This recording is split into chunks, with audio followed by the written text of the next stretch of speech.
Good afternoon. Welcome to our Capital Case Litigation Improvement Project Series webinar, Mass Shootings and Victim Considerations.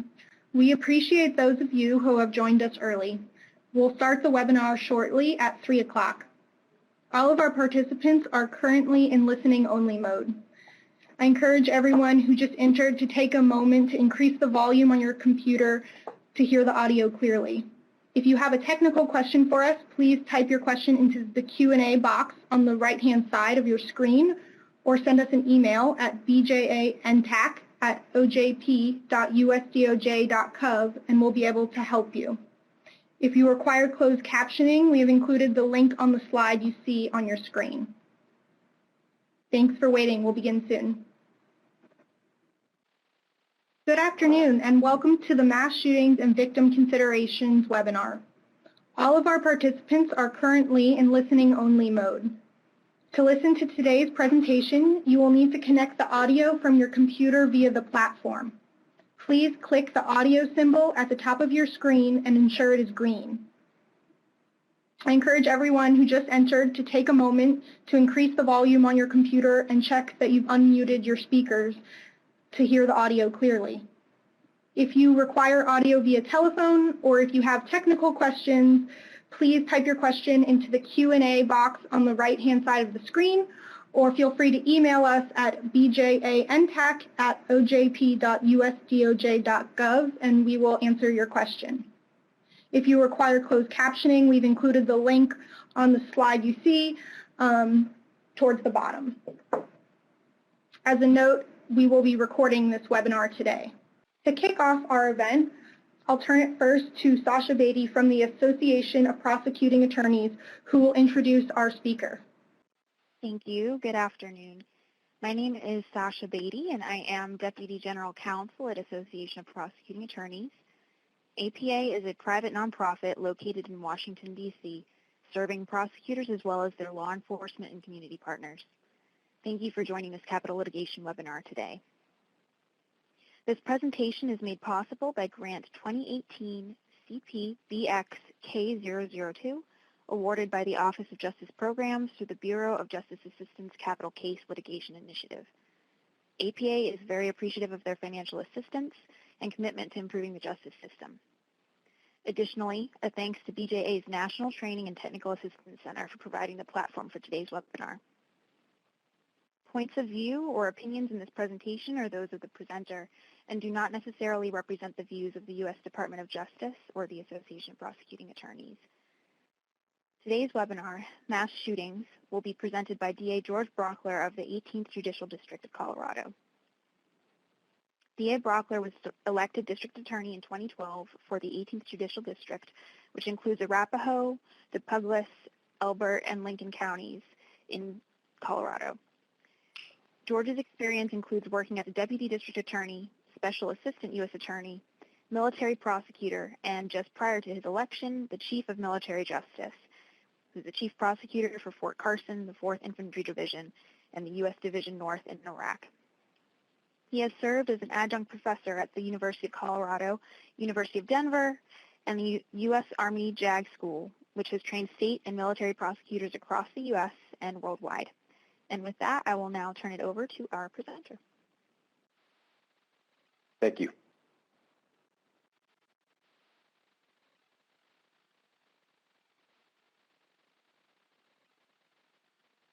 Through this door is horror. Through this door are bullets, blood, brains, and bodies. Through this door, one person came who believed that their love life had ended, their career was over. They came with a lifetime of hatred in their heart and a 2.5-month plan for mass murder in their mind. On a cool July morning, a few years ago, 13 miles from where we sit right now, 400 people filed into a box-like theater to be entertained.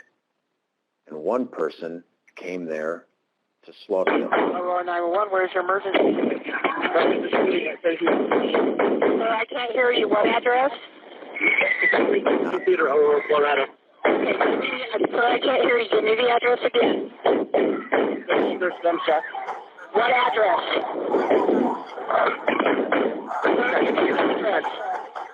Say it loud.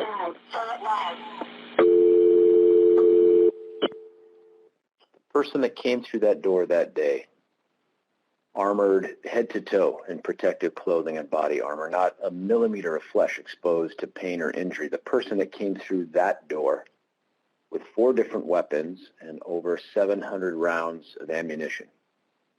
That person is sitting in the courtroom with us right now.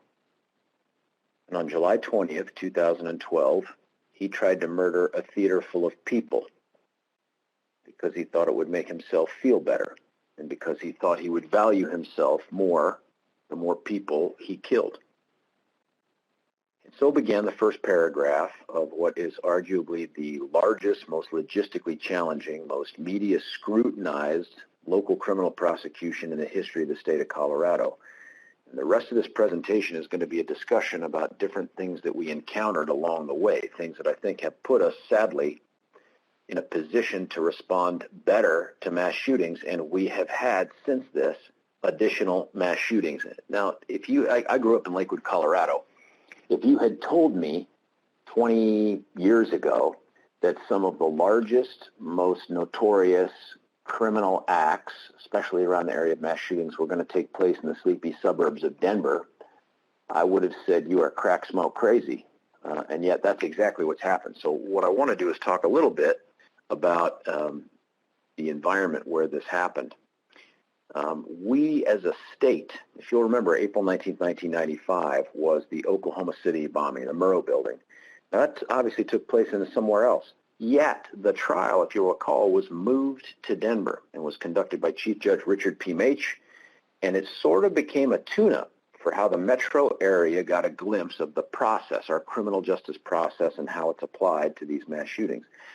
April 20th, 1999, I was a young prosecutor in the 1st Judicial District DA's office in Jefferson County when 2 disgruntled students who had spent a year planning a mass murder walked into their high school, you know it as Columbine High School, and murdered 13 people, 12 students, and one of the adult teachers there, Dave Sanders, before turning the guns on themselves. They injured many, many others. I was assigned to that case as a young prosecutor, and my partner, it was far more senior to me, just a tremendously old person. I was the young, funny, dynamic person that didn't really have that much experience at the time.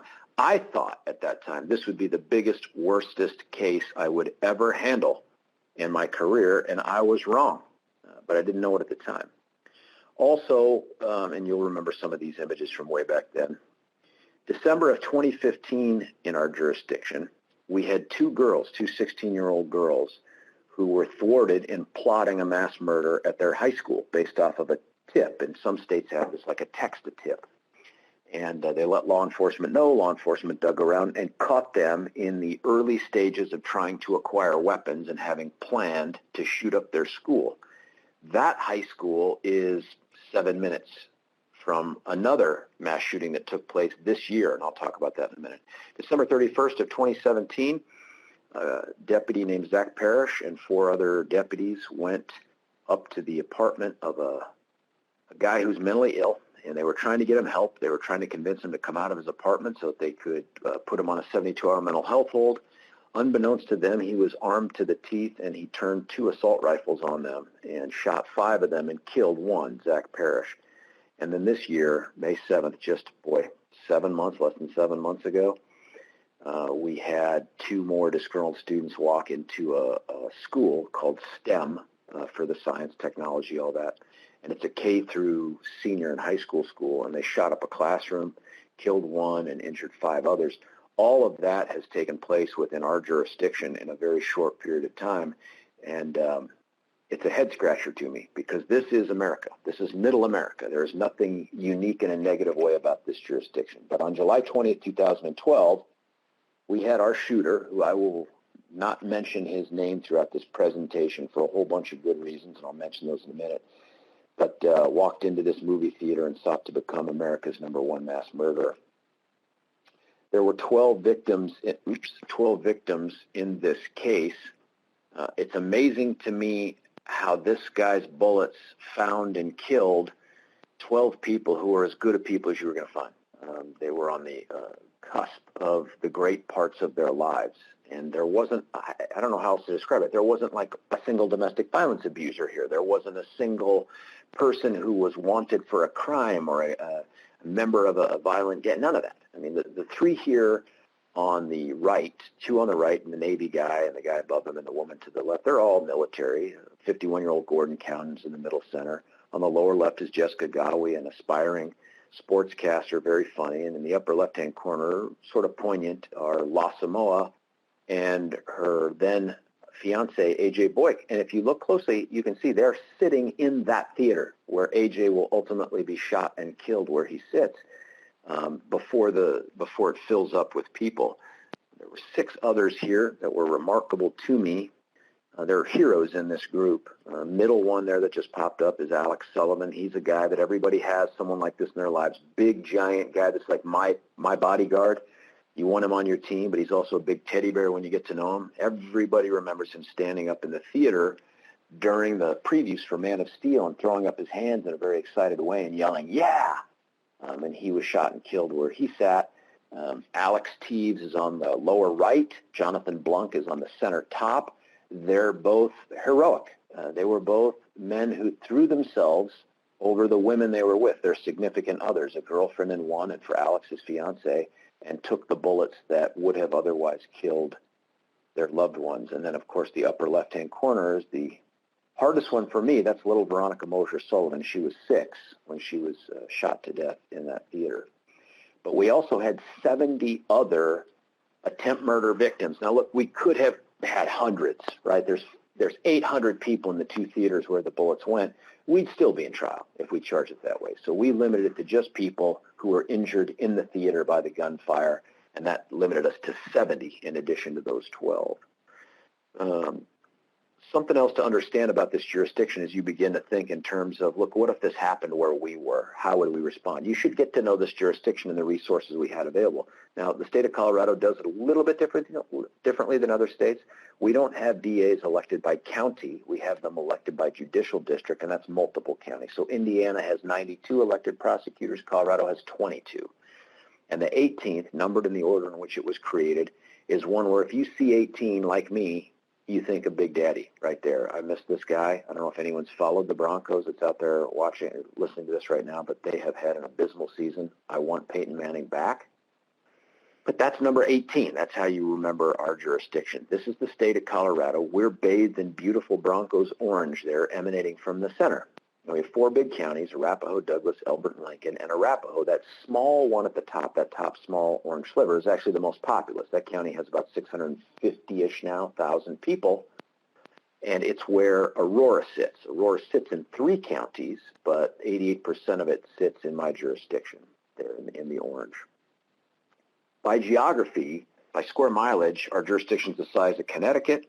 We have more than 1 million people in it. That puts it in some rarefied air for the region. There's only, I think we're at 45% more populous than Denver, and in the country there's only 34, 35 jurisdictions that have 1 million or more people in it. So it's very, very populous.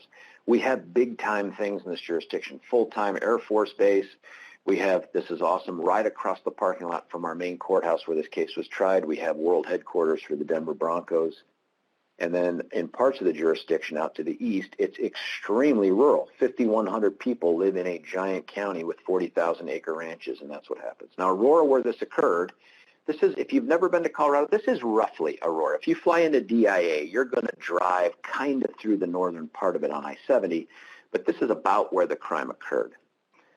The police department, which plays a significant role in this, it comes from Aurora, 360,000 people in it. One thing that you wouldn't know, other than the fact that it's the 3rd largest city in Colorado, is that not only is it the most diverse city in Colorado, but outside Brooklyn, New York, it is the most diverse city demographically in America. It's a city that prides itself on recruiting and protecting refugee populations, and they thrive there. They have the largest groups of Eritreans, Somalis, Ethiopians, groups I'm probably forgetting, and they're extremely diverse, and that's where this crime occurred. FBI called it, after our mass shooting, safest large city in Colorado, which is hard to imagine. This is our office, my office. I have about 90 prosecutors, budget of about $23 million and 232 total staff spread out over those 4 counties. It's a heck of an operation. Unless you're on this phone call from Cook County, LA, or Manhattan, it's a big office. One of the things that you have to consider when you have something like this, and what I would encourage you to start doing ahead of time, is you need to develop good relationships with the media now. Because when a major crime occurs like this, they have expectations that if you don't have a reputation for living up to your word about how and when you'll give information, you're going to spend a lot of time fending off multiple requests and poking and prodding at the weak spots in your office to get information. My predecessor did not have a great relationship with the media. I have a good relationship with the media. What you have to do, because the public demands to know, and in this world where we get to know the most horrible acts that take place anywhere on the planet Earth within seconds of them occurring through Instagram or Twitter or Facebook or whatever, the public's desire to know is epic. But you got to make sure that you've laid the groundwork ahead of something like this to let them know that, look, I can't talk about this case. If you don't know about rules of professional conduct 3.6 and 3.8, get to know them. They govern what information we can put in the public stream that might impact the public's view of this case, the defendant, potential jury. So I made promises to all the media. I said, look, when this thing happened, I'm not going to comment on this case ever, never, ever. I may talk to you about procedural things, but I'll never talk to you about the substance. I'll never confirm the existence or lack of existence of evidence. But I promise you, when this case is over, no matter how it turns out, I will stand outside the courthouse until it is 2 in the morning, if need be, and answer every single media outlet's question about this case and our handling of it. And that bought me a great deal of flexibility and credibility with the media. Size of the case is something I've never seen before. 13 local agencies for law enforcement, most of them, as you can imagine, first responders, perimeter people from this giant crime scene. Those weren't the problem for us. The problem for us, and I imagine the problem for you, will be the federal agencies. And if there's any that are on this call right now, forgive me. I don't know you. I'm not dissing you. But if you're not a federal agency, but you've worked with them, you know this. They look just like regular people. They even use many of the same words that we do. They appear to be breathing oxygen and consume food the way we do, but they are on a different freaking planet. They have a set of rules that do not match local prosecution, local criminal justice rules, the way that they do chain of custody, the reports that they write, the people that they put in charge of handling evidence. They're not like anything that we deal with. You need to reach out right now to your federal partners, and they're invaluable partners, by the way. Despite all those things, you can't do a case like this without them. And you need to develop relationships that say, look, if things go bad here, and this is a local prosecuted case, we need to have agreements about who's going to be in charge of what evidence and how it's going to be processed. And we deal with that on a daily basis. The FBI did us a solid, and they gave us one of their best special agents to ride shotgun with us throughout this case. And not only is he a great friend of mine now, but he turned out to be like the Rosetta Stone for the feds. Like I would say, hey, Jeremy, can you please find out where this particular report is? He'd pick up the phone and make some odd clicking noises with his mouth or something, and then all of a sudden the report would show up. It was brilliant. We had some out-of-state agencies to deal with. Be worried about California. The University of California system, when they heard that we were coming out to interview past professors and teachers and all that stuff from where our shooter had come from just before he came to this PhD program and shot up this movie theater, they sent out a very vicious and aggressive letter citing FERPA and some other things saying, you can't talk to anybody. Nobody that's ever worked here, nobody that works here, nobody that's ever used the phrase University of California in a sentence. I mean, I'm being a little sarcastic, but it was outrageous. Meanwhile, Texas, on the other hand, couldn't have been more polar opposite. In fact, they were like, hey, what can we do to help you? What do you need from us? Can we send you needles? I mean, what do you need to help get justice in this case? And in the foreign countries, we had an ex-girlfriend of this shooter, the only one he's ever had, who was a citizen of India, who was doing a PhD program in Colorado as well. The great concern was she was at home for summer. She hears about this case. It was international news, and decides, hey, guess what? I'm not coming back to America. Had that happened, we would have had some problems, some big deficits with the case. The FBI and the State Department did us a huge solid and had someone on her doorstep within 24 hours in India to start to develop the relationships we needed to get her to come back to the country. Discovery, as you know, as you can imagine, ridiculous. Now, this is 7 years ago. The volume would be so much bigger just with body cams and all this other digital stuff. But at the time, 94,000, 95,000 pages of discovery, 388 CDs of media, an additional 3 terabytes of data for this case. The key here has got to be organization. Now, I talked with our team after this trial that includes our paralegals and support staff to say, look, I know my myopic prosecutor view. What are the things that you would tell someone else who's going to inherit a case like this from me? And they said, you got to get organized right away. There's no chance to wait. We culled through the discovery, found 4,000 plus people mentioned. And if you're going to go capital on a case, you know that the court is not going to be forgiving about, oh, did you forget to endorse Mr. Jones? Well, go ahead and do it in the middle of trial. That's fine. Or go ahead and do it the week before. That ain't going to happen. So you've got to over-endorse the planet of the earth here in terms of getting all these things on there, and we did. And that took a great deal of effort. Our response with this team, though, was to put kind of a band of brothers and sisters together. Now, it was a huge case. We had 4 prosecutors on it. After I got elected, I put myself on it. If I had not done that, we would be outgunned in the courtroom. Our public defender system here in Colorado is one of the best funded, best trained, best skilled, most aggressive public defender systems in the country.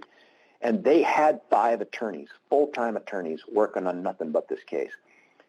So I put myself on it. I'm the guy in the middle in the blue tie. And I'll talk to you some more about how we divided up the case. The other reason you go for 5 is share victory, shared defeat. No, I'm kidding. It was just a picture of some dead mice that were 5, and I thought it was fitting. So why the DA in this case? Look, capital punishment is in Colorado on the books, but it's not really in Colorado because we haven't executed someone sentenced to death since 1997. I also am a believer that it is a moral issue as much as it is a justice and statutory issue. And because of that, I do not feel comfortable telling a team of prosecutors that work for me, hey, I think death is the right way to go. Now, good luck. Go do it. I'll be up here in the corner office watching you on TV as it happens. I couldn't do that. So I assigned myself to it to even up the odds and to also take on the brunt of that. And the other part, too, is there were some legitimate mental health issues here, and you'll get to see that in a minute.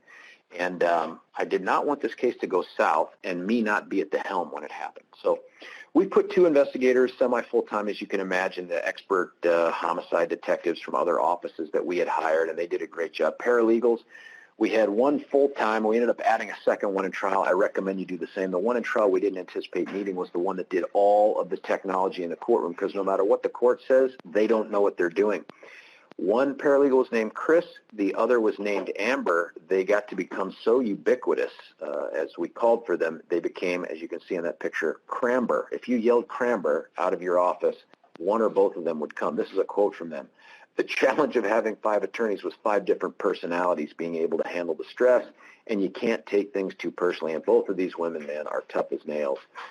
And frankly, a little scary from time to time. Got to have sufficient dedicated support for this. That's at every level. Victim witness is a must. A case of this magnitude, and this is from the support staff, it doesn't allow you to have other cases or projects. So if you're a paralegal, you need to be full-time on a case of this magnitude, or you are setting yourself up for some pain and some failure. We had 4 victim advocates, and this is, again, where the feds came in huge help for us. As many of you listening may know, the federal government has a lot of our tax dollars. It seems like an endless stream of them. One of the things that they do, especially if you end up having the case that gets the great deal of attention the way this one did, is they gave us a grant administered through our state Division of Criminal Justice for about $1.5 million, but it had to be limited to just taking care of victims. And that's how we were able to hire 4 victim advocates. Now, honestly, I have 32. So if they had not done that, we probably could have provided coverage the way we did, but it would have really caused some serious belt tightening. So we had to get 4 because we identified 1,158 potential victims under our statutes and Constitution. There were 2 theaters, 9 where most of the action occurred, and 8 where the bullets traveled into and hit other people, 400 in each, that's 800. We identified about 110 family members of the 12 deceased that fit the definition, and we were very, as you can imagine, very broad in our definition. We weren't looking to cut anybody off. We were looking to bring people in. Parents of some juvenile victims that did not ultimately get injured were also needed to be consulted. And then, of course, there was an apartment building. You may not remember this, but as a diversion, this guy booby-trapped his apartment about 4.5 miles away to draw law enforcement and first responders to it so he could kill some more, to blow it up. And even though it failed to go off, and I'll talk about that at the end here, it was another, God, I don't know, 100 or so, 50 to 100 people that lived in that apartment building that would have been killed. This is how we were able to afford it. That $1.5 million grant came in the Anti-Terrorism and Emergency Assistance Program. My recommendation to you is write that down, have that at your fingertips, and apply as early as possible, because the other thing you know about the federal government is they do nothing quickly. Everything is at a snail's pace, and you need to get on the money right away, because by the time it shows up, you're probably going to have already committed yourself to some people that are working this case, and you want to be able to pay it. We used a bunch of money that we got through grants also for 630 applications for victims' compensation, totaling a little over $1.04 million, and that was huge. You got to develop those relationships with your federal partners, no matter what voodoo language they speak right now. You also need to do it with your local law enforcement people. On the victim advocacy side, police departments and sheriffs now have their victim advocates. DAs have theirs. You have got to make the transition between local law enforcement and the DA's office seamless and very, very quickly. In our case, early on, the local victim advocates from the Aurora Police Department wanted to stay involved, and they wanted us to be the go-between with victims. You can't do it because you don't have any supervisory authority of them. They don't answer to you, but you're going to be on the hook for everything they failed to document under Rule 16, Brady, whatever you call it in your jurisdiction. You've got to establish this relationship right now. So I say go to your victim advocates in the police department, talk about what ifs and how are we going to transition, because when a big case comes knocking, that's not the time to do it.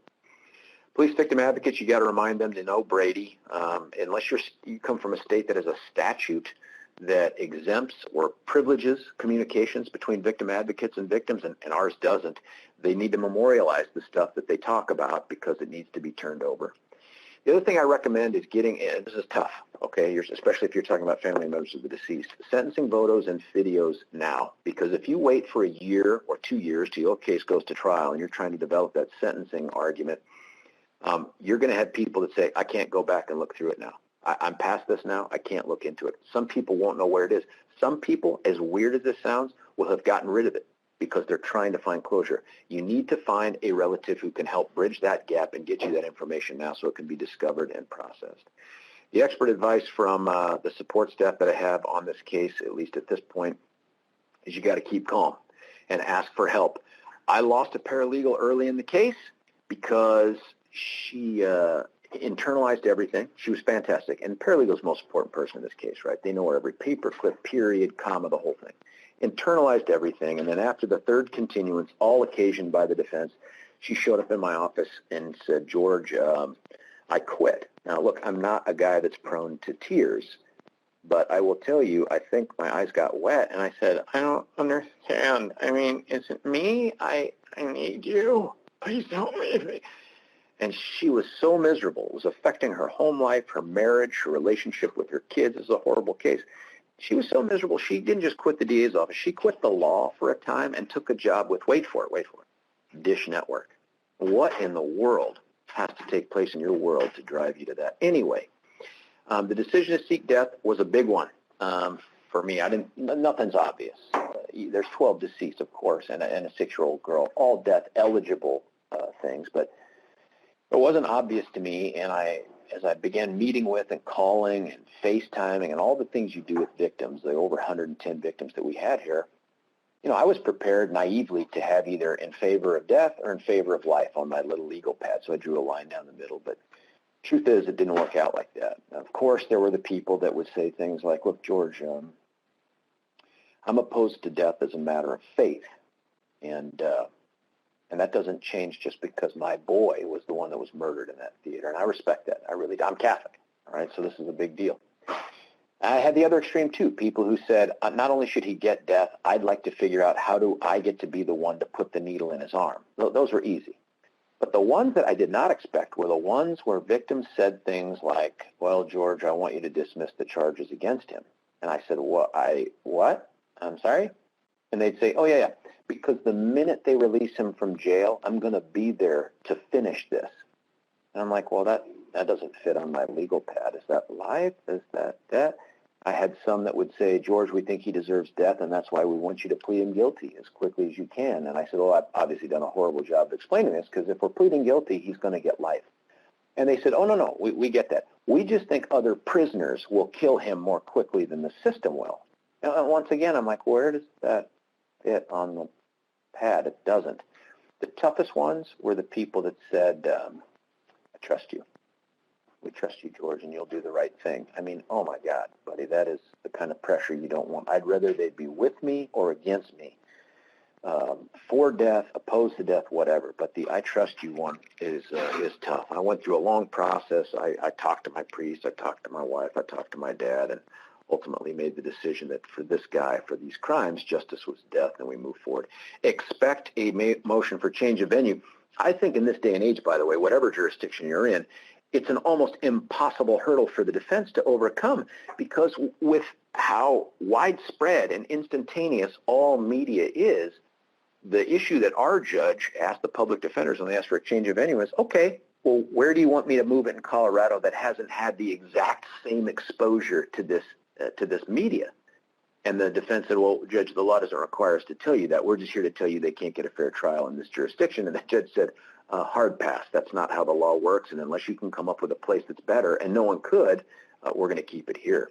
So there's that motion for change of venue, huge distraction, a lot of time spent on that. Two of the victims' parents, Alex Teves, one of the heroes that threw himself over the body of his fiancée, their parents, Tom and Karen Teves, started this, and this is huge. It's a no notoriety movement. You're starting to see it take effect in more and more of these mass shootings, but I encourage you to adopt it. We did, and that was the idea that, look, when the media reports on a case, of course, you have to initially identify the shooter, put their picture up, tell a little bit about their story, but very quickly after that, this should shift away from focusing on them, and it should focus instead on the crime and the victims. And so one of the things that I agreed to do with Karen was I would reduce down the amount of times I said his name. And in fact, throughout that entire trial, many, many months, I said his name twice, once in the opening statement and once in the ask for death. And I have adopted that even through this presentation. You will never hear me mention his name. It's just been part of the way we do it, and I recommend you do the same thing.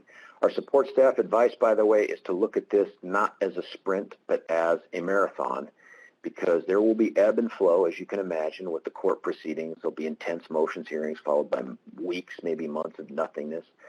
But you have to pace yourself. If you put all your intensity in equal amounts into every day of this case, you're going to burn yourself out. Now, the trial itself, this is the parking lot with all the national and international and local media that took place.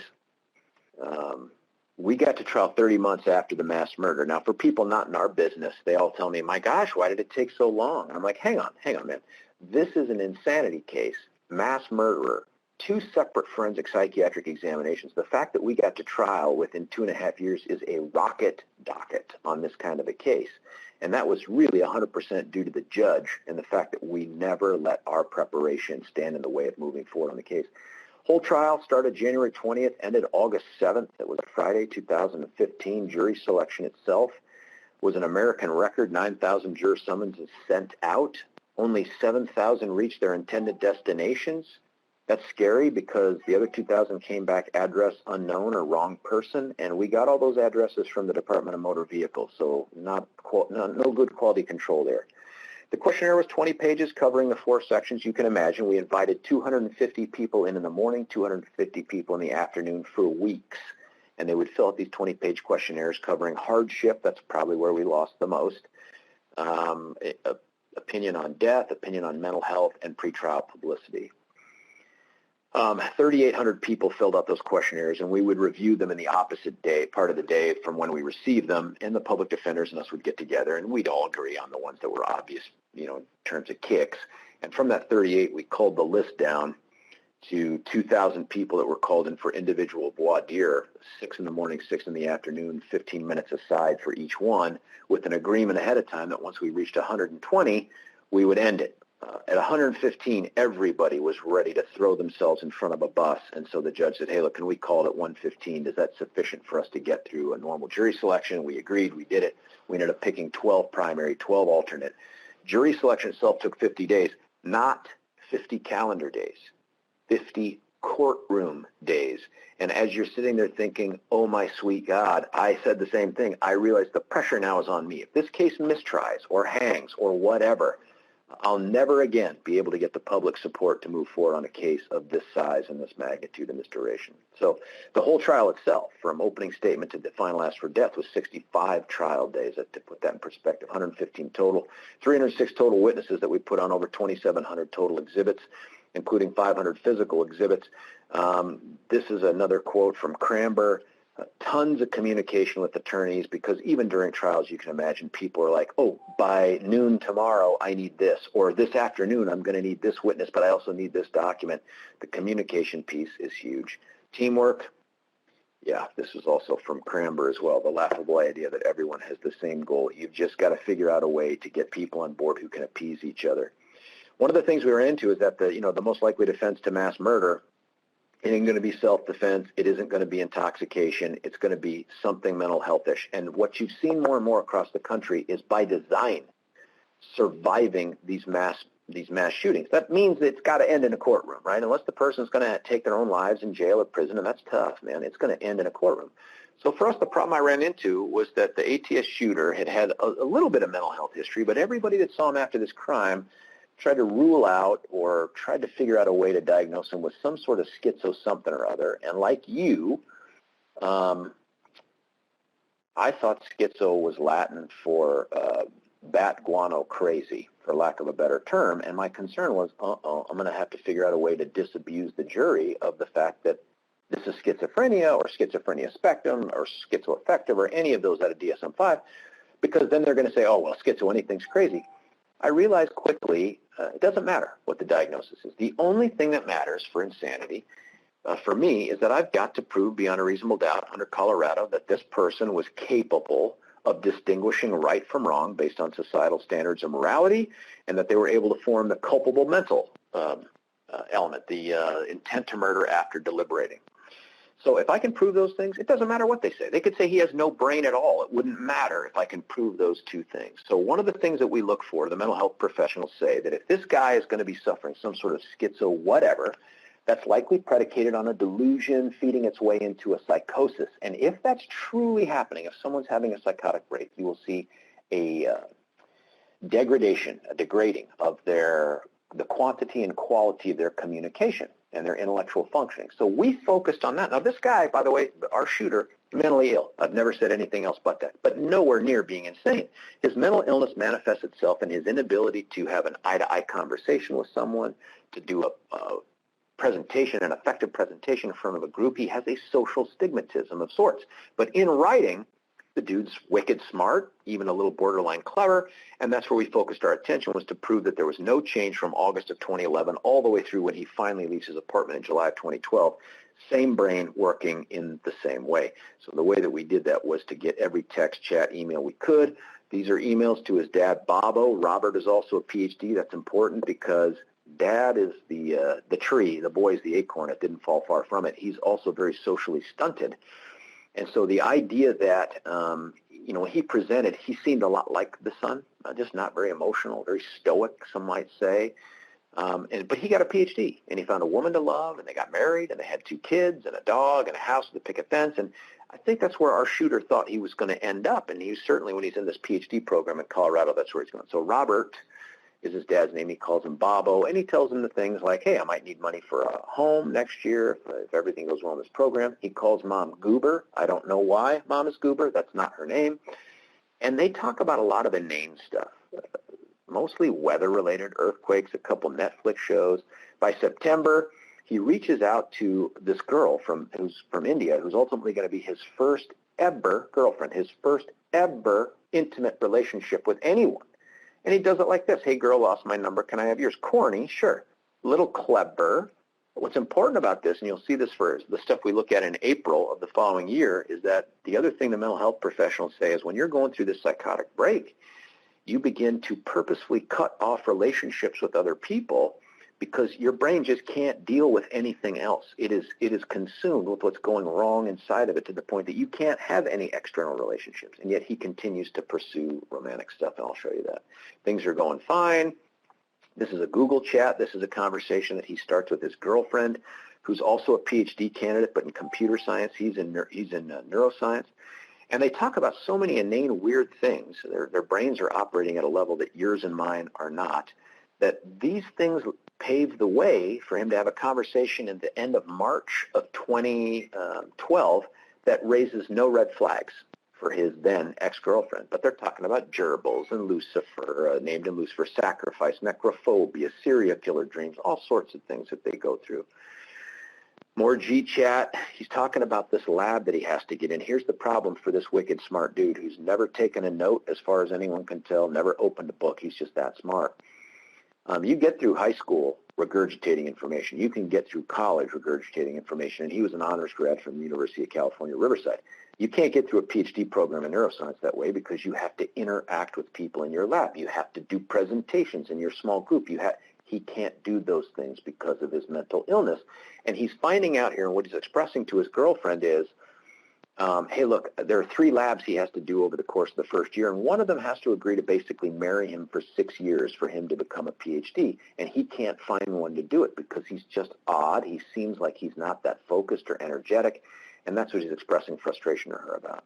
More inane stuff to his dad leading up to January of the next year. Now, the public defender's main witness was a big mental health witness there. Babe Ruth was a woman named Raquel Gurr out of Philadelphia.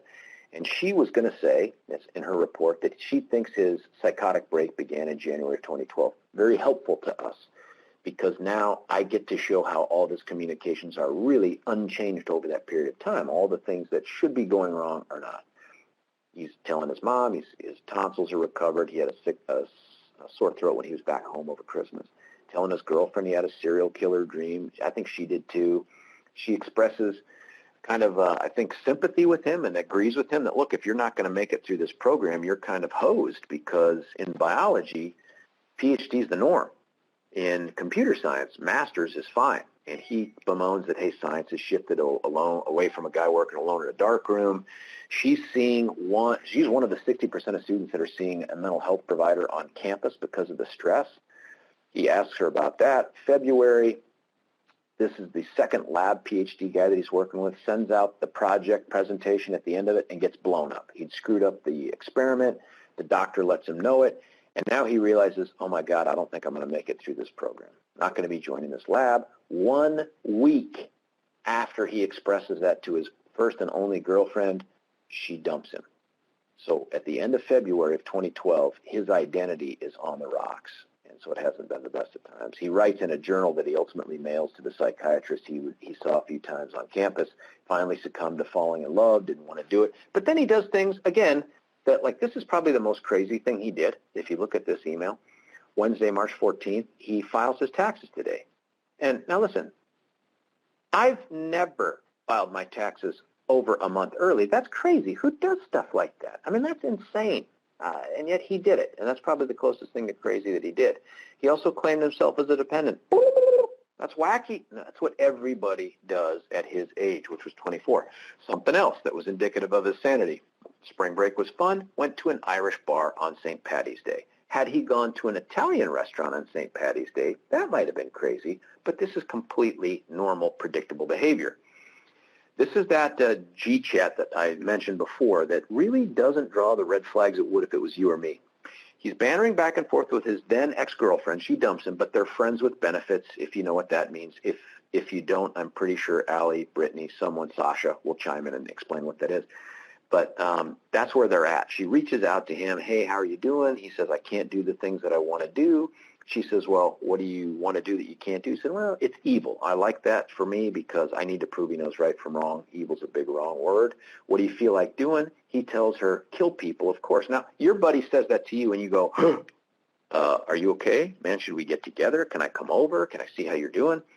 For them, it's that normal necrophobia, gerbil spawn, sacrifice banter. And so she engages him. Well, killing people's too much effort. You'll end up locked up. They're not worth it. He says, yeah, that's why you kill many people. Still no red flags.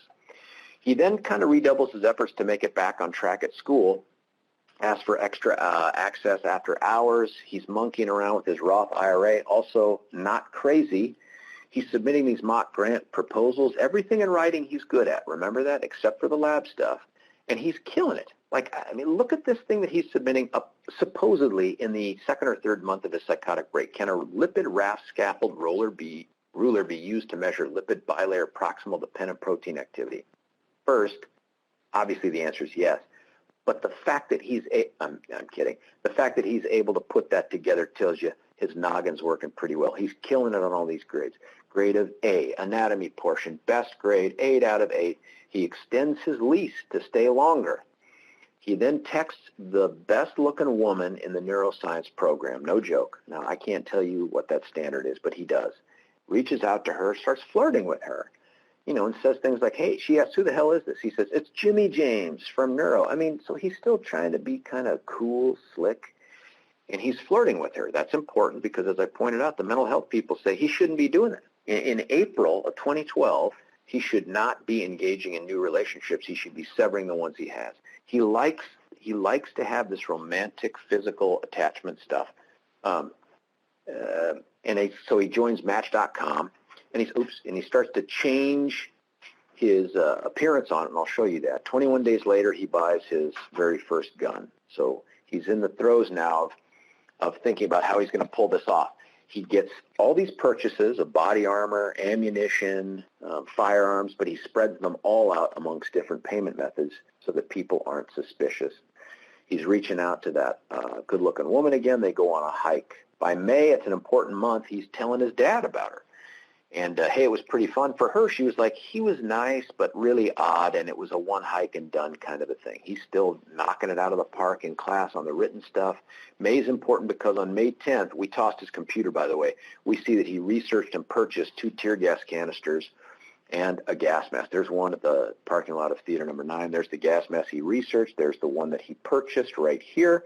It has a dongle at the bottom that is attached to an iPod-like device that pumps loud music into his ears while he's shooting and killing people so that he doesn't have to hear it.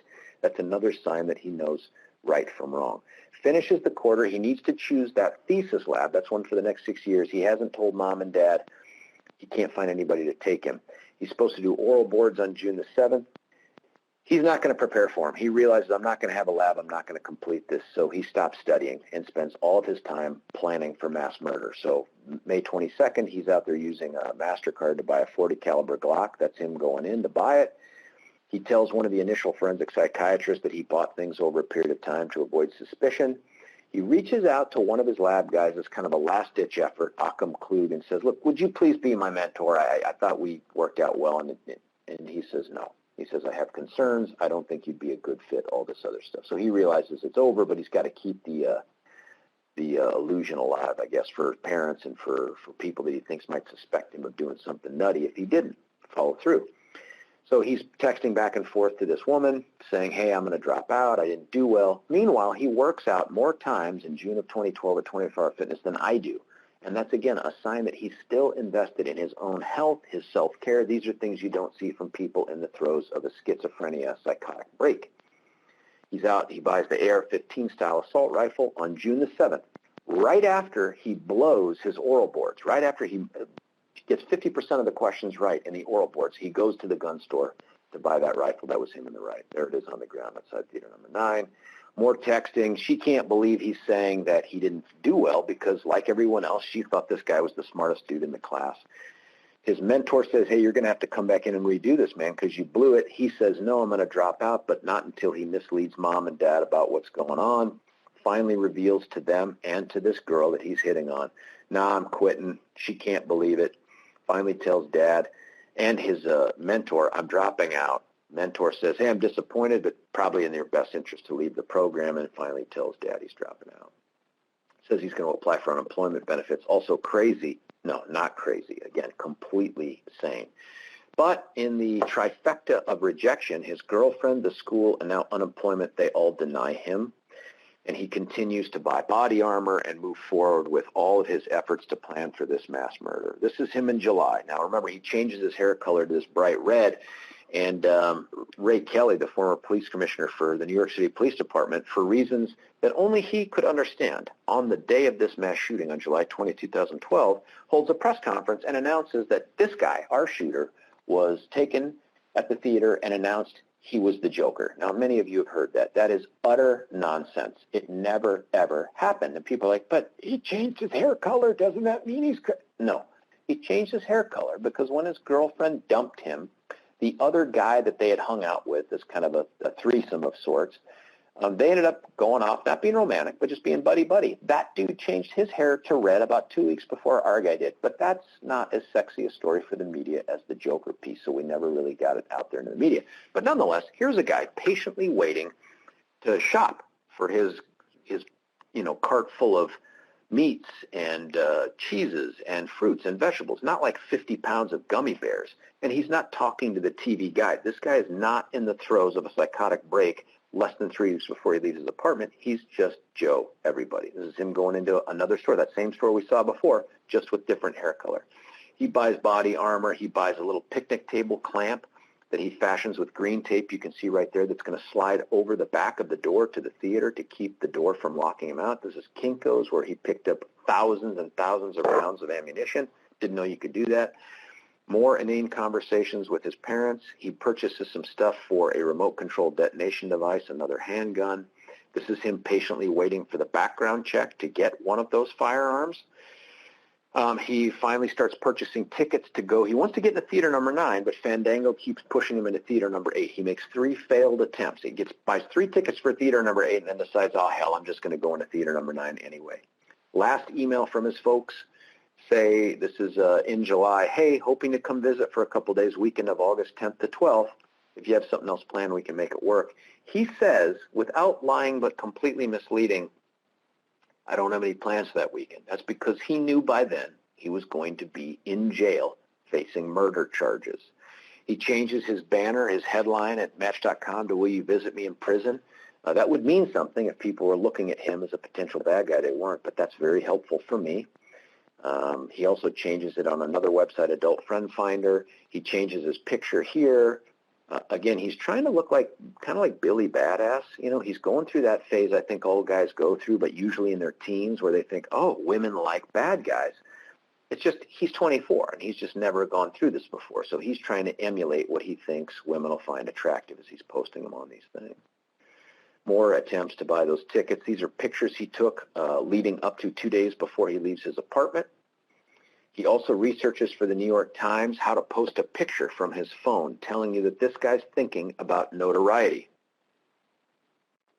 He generated a notebook that he sent to the psychiatrist he'd seen at the school probably the day he left his apartment for this. And in it, he tells us some things. Long-standing hatred of mankind that he'd had. He'd had an obsession to kill since he was a kid. He also says he decides, once he realizes he's not going to make it as a PhD guy, he's not going to be able to live his ideal dream of life, he's going to dedicate his life to killing others, and that's when all this planning comes in. I wish I could give you the details of this, but just know that this notebook is online. You could research this and find this. He goes through, like a scientist would, sort of a analysis of where could I go be the best kind of killer? Could I do bombs, biological warfare, serial murder? And he discounts all those for various reasons that suggest that he's like, well, too easily caught, too regulated, too few kills, all these things, and finally settles on a mass murder spree, but decides, where am I going to do it? Not an airport, because in an airport, and I'm zipping through this thing so we can get to the other stuff, in an airport there's too much of a connection with terrorism. And I don't want people to get the wrong message here, because the message is there is no message. He just wants to kill people. Now, for the serial killer, he thinks, I'll get a cell phone stun gun, and those exist. You can buy them on Amazon, and a folding knife, and I'll attack and kill people on hiking trails. Remember he took that girl from his class on the hike? I just got to wonder if he hadn't debated it, because guess what he has on him when they arrest him behind theater number 9 on July 20th? A cell phone stun gun and a folding knife. He ends up deciding, we'll zip through this part right here, he ends up deciding to go with mass shooting, because he can inflict maximum casualties. Chances of being caught are 99%, but he doesn't care. He wants to get caught. And he ends up deciding to do it at a theater. And he picks the Century 16, which is 4.5 miles away. There's some of the reasons why he does it. He feels like it's inconspicuous. People are unsuspecting. Over the course of 2 months, he uses cash to see 9 separate movies to figure out which is the best one to kill in, and he sketches those out in his book. That was the theater satellite. That's the theater sketch. And then he goes through each theater. Too many exits, too close to where smokers hang out to smoke, all these other things that he goes through. At one point, he says, look, I can't do it here because there's double doors. I can't figure out how to secure them. And then he realizes at some point, wait a minute, if I got handcuffs, I could lock the double doors and re-enter and kill more. There it is. Can't lock the double doors, don't want to do it. Too many escapees. But finally, on, I believe, June the 6th, the day before his oral boards, he went online and purchased 2 sets of handcuffs. These were taken off of him behind theater number 9, so he had planned to continue to go through this.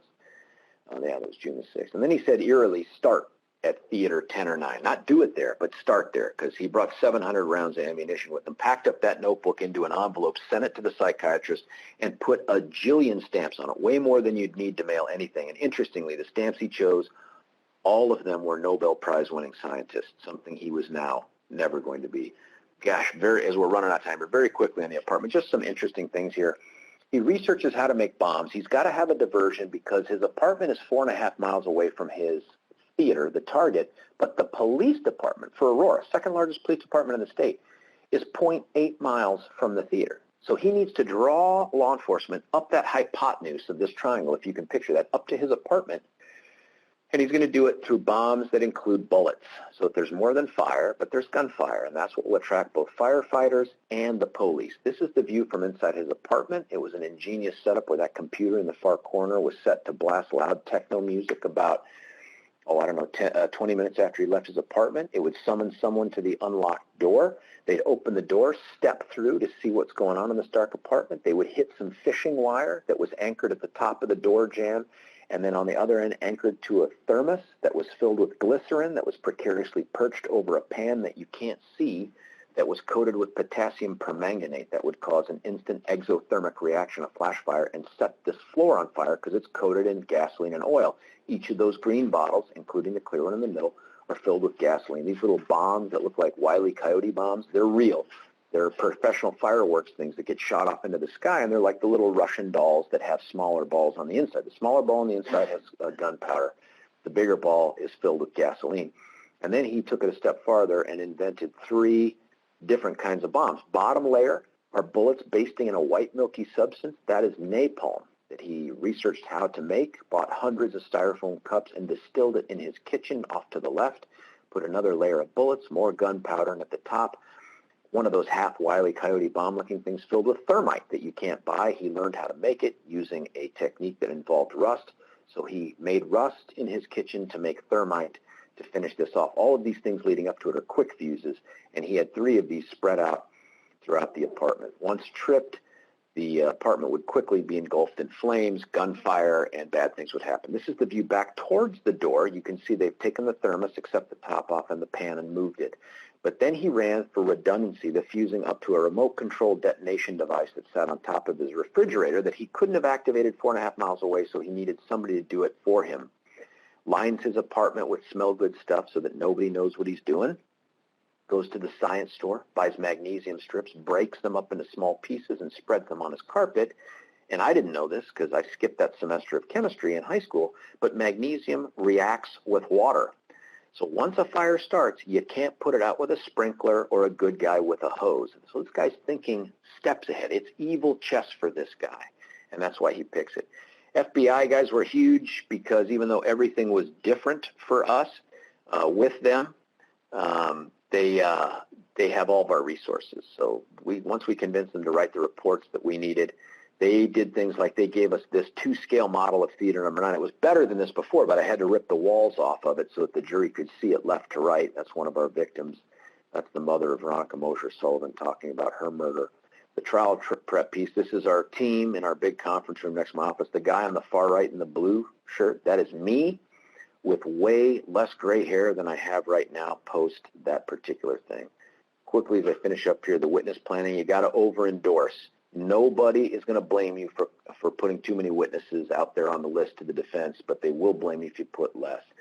We had a plan for witnesses that we changed in the first day. We had originally were going to do 3 or 4 witnesses a day, but what I found was they're all experiencing and describing virtually the same things in terms of what's going on in the theater, and because of what's happening is so horrible, jurors, I can see them, I can sense them, are starting to develop not a yawn factor, but almost like a psychic scab that keeps it from impacting them because you just can't sit through all of that horror. So we changed it up and decided we would try to finish every day with an impactful victim and every week with the most impactful victim that we could for that particular week. So stay flexible in your witness order.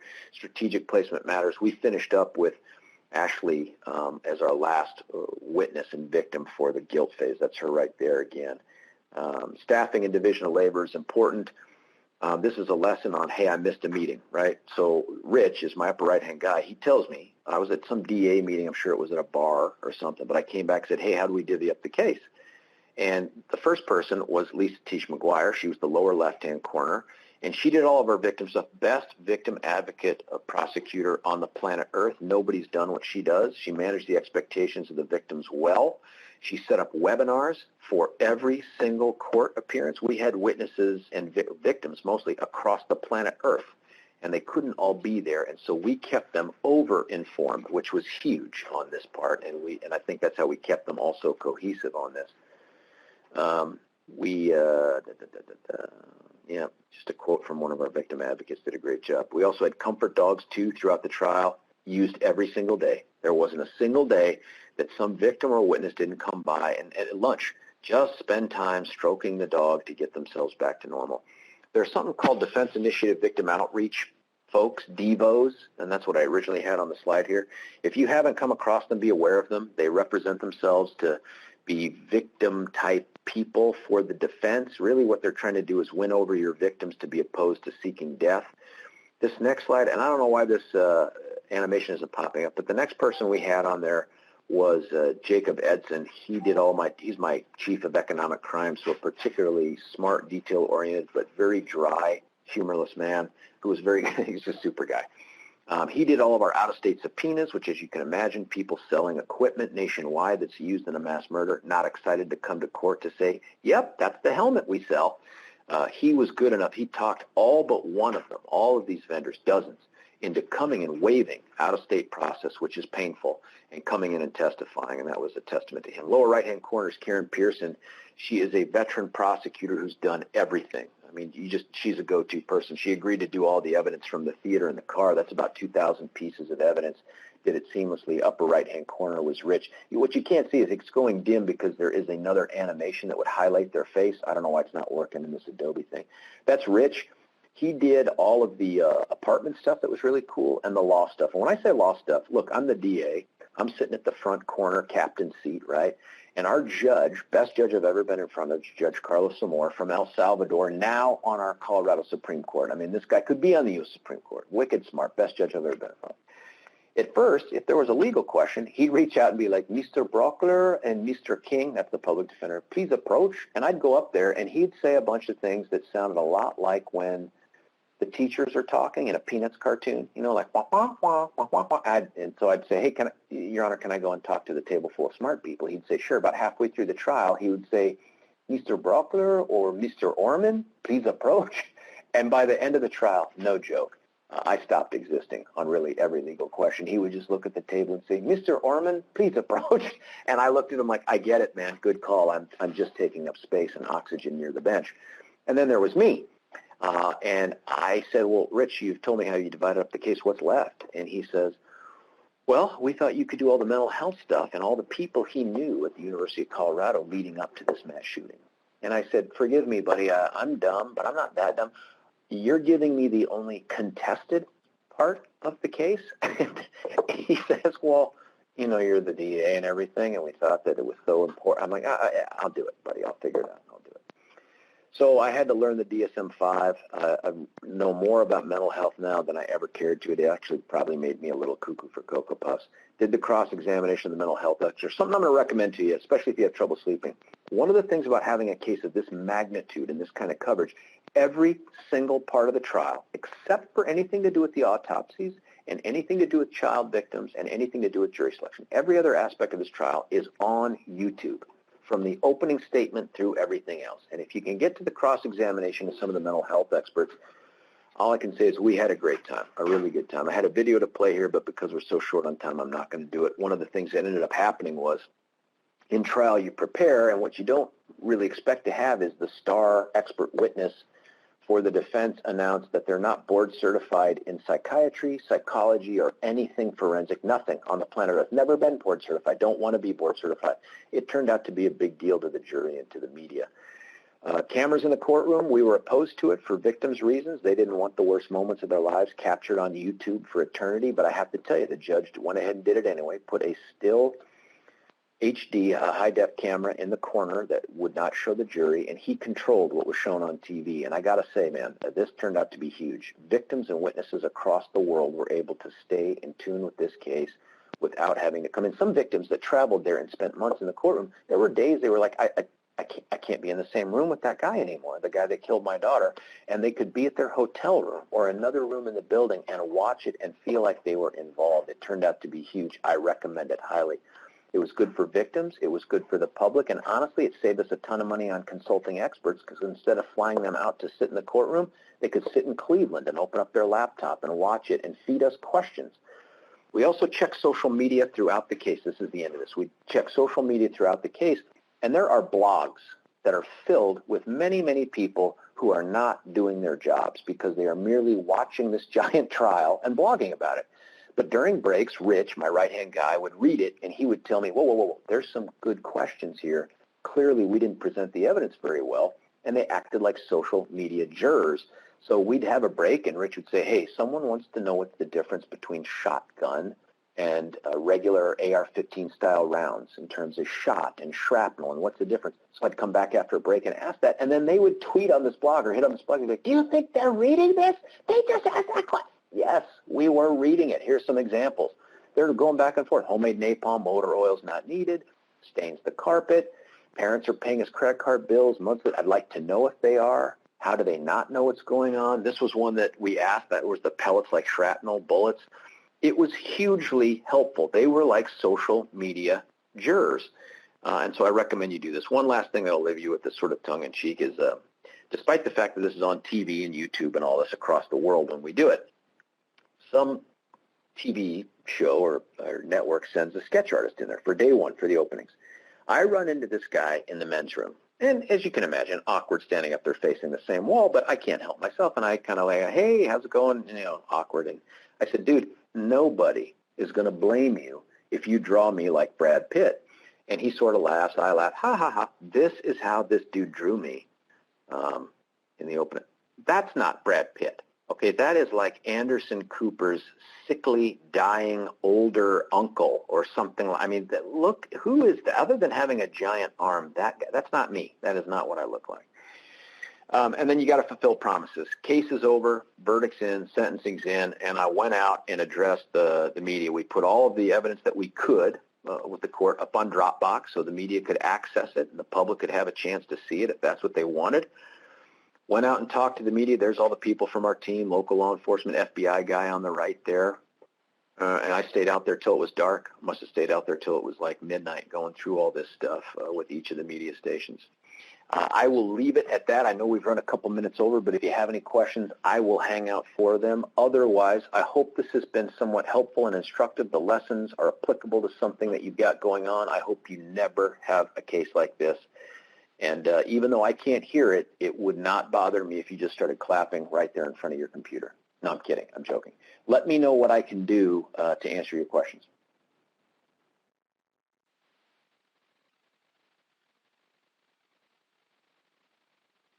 Thank you so much for that presentation, and thank you to all of our attendees. It's looking like we're running a little bit over, but if you have a question, go ahead and email it to the email on the screen, the bjntac@ojp.usdoj.gov, and we'll make sure that we get back to you with an answer. We'll also be sending out a follow-up email with all these materials, so you'll have access to those in the next few days. I will leave the screen up so that you can have the email. And when you close out today, you'll see a survey link. So we would greatly appreciate it if you would take a few minutes to complete it. Your feedback will be used to inform future presentations. So thank you, everybody, for joining. We'll leave this up for a minute, but please enjoy the rest of your afternoon.